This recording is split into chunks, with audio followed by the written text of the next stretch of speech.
अस्सलाम वालेकुम दोस्तों, उम्मीद करता हूँ कि आप सब खैरियत से होंगे। मैं रूहानी आमिल आप दोस्तों के लिए मोहब्बत का नक्श लेकर आया हूँ। ये मोहब्बत का मुजरब आज़मूदा नक्श है, बहुत ही पावरफुल नक्श है, बहुत ही आसान नक्श है, पुरतासीर नक्श है।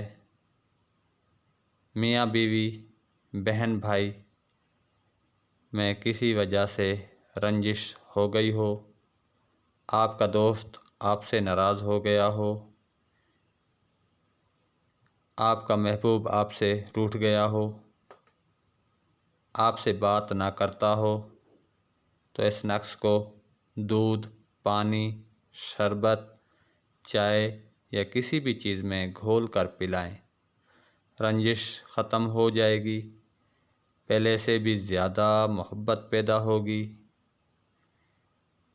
वीडियो अच्छी लगी हो तो लाइक करें, दोस्तों में शेयर करें। अब मुझे इजाज़त दें, अगली वीडियो तक के लिए अल्लाह हाफिज़।